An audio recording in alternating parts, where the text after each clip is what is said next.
Good afternoon, everybody. It's Friday. Yay. I'm going to wait. Oh, there we go. I'm going to wait just a little bit to make sure Facebook has us up and running. There's been a couple little issues, but nothing too crazy. So I'll just wait a minute. And if you sign on, please remember to thumbs up and hearts so I know you're there and so that I know what part of the content you're enjoying. I'm also using a new mic, so I'm hoping you can hear me okay. So if someone can let me know if you're hearing okay. I had some complaints about my sound quality, so I'm going to try this and see if it works. So anyways, while we're waiting, I wanted to show you something that I got in the mail, which was super cool. Can everybody see that? Does anybody else think that is the coolest thing ever? Is this woman so beautiful? And it's about dang time they started putting beautiful older women, any women, because we're all beautiful, on the covers of these kinds of things. I think it's fantastic. So shout out to Athleta for being so awesome and partnering with all sorts and shapes and sizes and ages of women. I love it. Today, we're going to be talking about some chronic pain. And I'm going to be telling you a story. And I have been repeating this story for several years, ever since I read it, because it is so impactful. And I know I'm not the only one, because the woman who wrote this story, her name is, I'm looking at her name because I have a hard time pronouncing her last name. Her name is Christine Miserandino. Miserandino, I think, is what her name is. And she wrote something called the spoon theory that we're going to be talking about today. And it's very powerful, and I hope you'll stay and listen. Okay, I'm just waiting I know there was somebody particular I wanted to wait for. So when you guys get there, check in, say hello, write something in the comments below. I just came from a great talk at the Sammamish Chamber Women's Luncheon, and it was very, very fun. So after I'm done with this, I am done for the day, and my husband and I are going to run on over to the gym. Okay, I think we'll go ahead and get started. Sometimes I'm going to be doing slightly meatier subjects, not just teaching you about planks, and today is one of those days. This is a kind of a tough topic for me. I got all teary just running through it, so thank you, perimenopause, for that. But I think I got my emotions out, so I'm going to get through this without too much difficulty. 50 million, at last check, Americans suffer autoimmune and rheumatoid type disorders, chronic pain disorders. So there are even more pain sufferers than that, because of course we're not even talking about people who suffer pain from cancer, failed back surgery, and other pain-causing things, things that put people in chronic pain. So with that kind of number, it means that we all know somebody who is in chronic pain. And the sad thing is that you probably know somebody who is in chronic pain that hasn't told you or doesn't share. So I want to, and they do that because they're afraid nobody's going to understand, and they're not sure how to explain it, and they're embarrassed, or they're tired, and they just don't want to spend the time trying to explain it to someone who they suspect probably won't understand anyway. So this Facebook Live, I've never actually dedicated a Facebook Live before, but I'm dedicating one today, and that's to every single one of you out there who suffer chronic pain in whatever shape or form that is. I am sending this out to you today. I come from a family of sufferers, of chronic pain sufferers. My aunt died of a debilitating autoimmune disorder that was extraordinarily painful. My mother suffers peripheral neuropathy and arthritis. My sisters, other family members, theirs is not my story to tell, but I can share a little bit about my own story. And what I would tell you is I've been in daily pain since the early 90s. But even before that, I can remember having chronic headaches as a kid and just being, at times, a little sickly.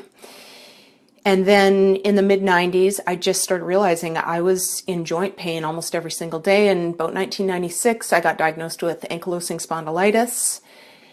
And then flash forward, because I don't want to spend all the time on me, I have been diagnosed, and note I say it with my eyebrows raised because I don't actually believe that I have all of these, or I don't feel like they've manifested, but I've tested positive for ankylosing spondylitis, Sjogren's, osteoarthritis, Raynaud's, IBS, and thyroid disease.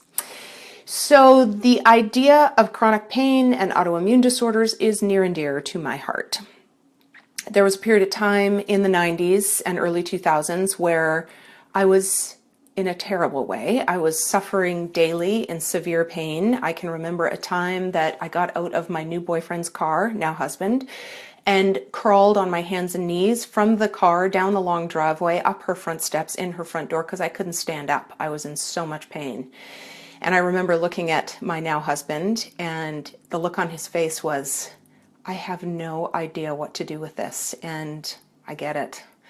Those of us in chronic pain know that you can't do anything and that it's really hard to be around it when you can't help or provide advice or any of that. So that's a lot of the reasons why many chronic pain sufferers just keep it quiet. They learn to cover. They learn to protect themselves and protect you because there's nothing you can do about it.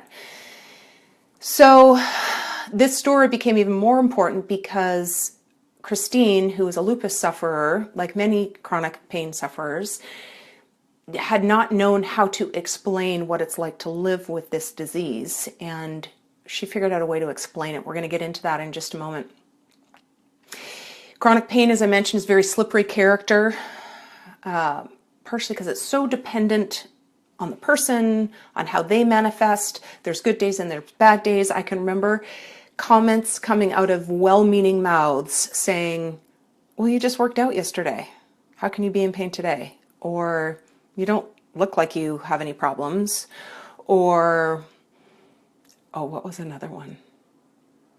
Oh, yeah, you were fine yesterday. That was always a good one. Or, you know, you're so active, or, you know, just things that it just reflected. They don't understand what it's like to live with it. And a lot of times you push yourself through things because you want to have a life and you want to do things, but you pay for it. So we're going to get into that a little bit in the story as well. I am very blessed to have had the opportunity and the education and the mentoring and lots of things around me that have helped me absolutely redesign my diet, work in exercise that is facilitating my healing and reducing my pain levels. And so I still wake up with daily pain, but it is nothing like it used to be, nor is it anything like what many people suffer with. When I get out of bed, yes, I worry about how painful my feet are going to be when they land on the floor. I count how many joint sites are painful as an indicator as to how my day is going to go. But there are many out there who are so debilitated, all they can do is crawl into a hot shower in the morning and wait it out and hope that the medication kicks in. I do not have to take medication. I am so grateful for that. Many have to take multiple medications. So back to Christine. She had a very good friend. I'm going to jump right in.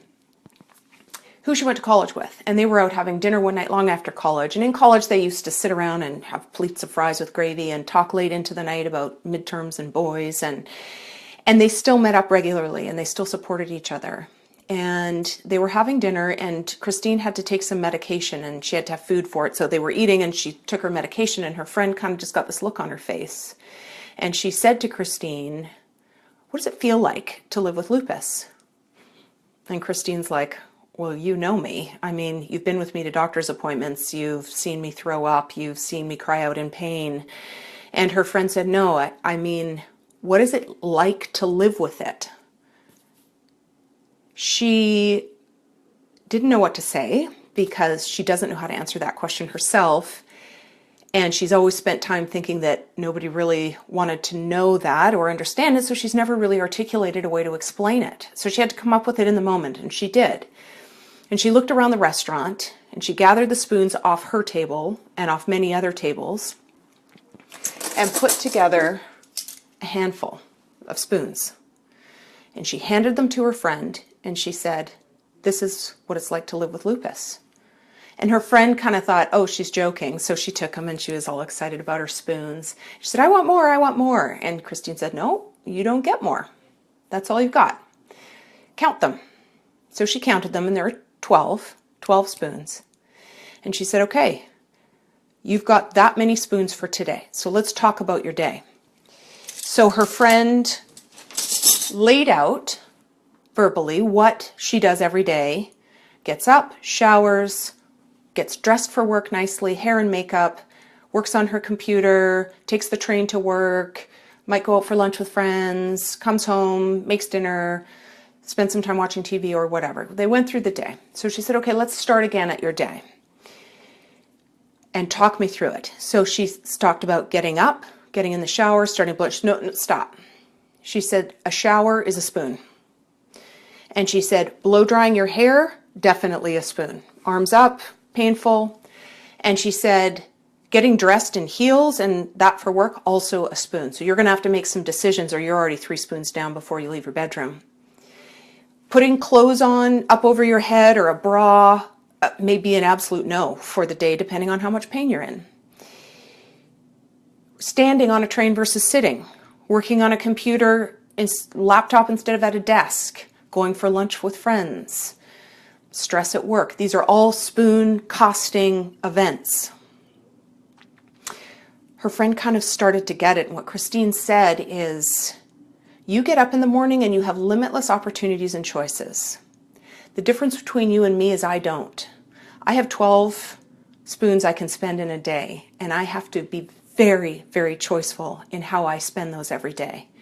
So if I decide to have a long hot shower and do my hair that day, then maybe I slide on really easy clothes and sneakers. I can't both do the laundry and vacuum. If I'm going to make dinner, I probably can't clean up. If I'm going to go out for dinner, I have to make sure I have an extra spoon to get me home because I might be in so much pain driving home I can't make it. Her friend started to kind of, well, she teared up and she started to recognize what it was like to have to make all of those choices. What seems like one choice is actually 26 different broken down parts for someone in chronic pain. So when they got to the end of the friend's day, she just had 1 spoon left. And Christine said, so you don't both get to do some exercise, make your dinner, put your dishes away, all of that. You get to do one thing. Otherwise, you're in a deficit for tomorrow. And you need to make sure you're not in a deficit because you don't know what tomorrow is going to bring. They talked about this much longer, and her friend really understood. And when they got up to leave, Christine pulled a spoon out of her pocket and gave it to her friend. And she said, just know I always live with a spoon in my pocket. That's how I function, is that I always have a spare. So things like this, meeting with you, I might have to pull on that spare, but it's so worth it because I need to live my life to the best that I can. Christine's spoon theory story has been shared in papers, on TV, all over the world, and it's impactful. And do look it up, read it. I'm paraphrasing grossly. I'm hopefully doing it some justice, but really you need to read it yourself. Her website is called, ironically, youdon'tlooksick.com. youdon'tlooksick.com. So my encouragement is, if you are a chronic pain sufferer, I completely see you and I feel you and I support you. For those of you that aren't, and you know people, first and foremost, it's not in their head. They're not making it up. It's real.